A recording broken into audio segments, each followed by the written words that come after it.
Alright, তাহলে দেখো তোমার আই উইশ এটা দিয়ে আমি এমন কিছু বলবো যেটা আসলে অবাস্তব।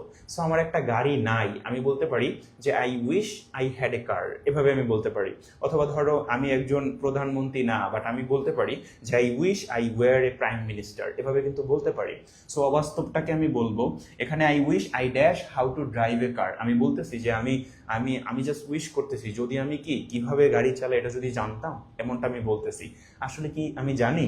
আমি যদি জানতাম কিভাবে একটা গাড়ি চালায় তাহলে কি আমি বলতাম যে I wish I knew how to drive a car, অথবা নো, আমি উত্তরটা বলবো না, অথবা হ্যাভ নোন অথবা হ্যাড নিউ, কোনটা হবে? যেটাই হবে আমি কি এটা বলতাম?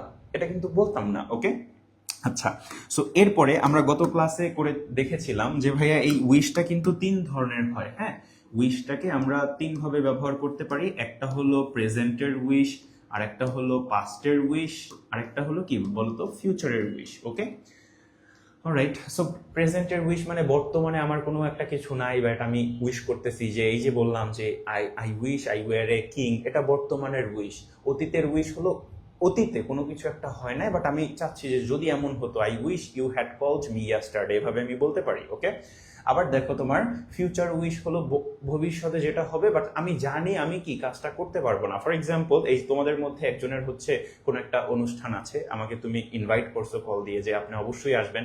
ওকে, সো আমি তোমাকে বললাম যে I wish I could go, I wish I could গো, এই যে এটা দিয়ে আমি কি বললাম যে আমি যদি যাইতে পারতাম, এমনটা উইশ করতেছি। কারণ বাট আমি কিন্তু কি ভাইয়া যাব না। এখন আমি যাব না এটা আমি জানি, জেনেই কিন্তু আমি তোমাকে বলতেছি যে I wish I could go. Okay, আচ্ছা, তাহলে দেখো এই অবাস্তব জিনিসটা বোঝানোর ক্ষেত্রে পাস্ট যেহেতু এইটা আই উইশ আই ড্যাশ কিভাবে কি একটা গাড়ি চালায়, এটা যেহেতু তোমার কি বর্তমানের একটা উইশকে আমরা বোঝাচ্ছি, এর জন্য কিন্তু সিম্পলি আমরা পাস্ট ফর্মটাকে সিলেক্ট করব।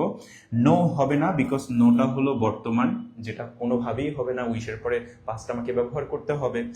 এরপরে হ্যাভ নোন হবে না, এটাও কিন্তু কি প্রেজেন্ট পারফেক্ট বোঝাচ্ছে, যেটা বর্তমান টেন্স, এটাও কিন্তু কি আমি সিলেক্ট করতে পারবো না।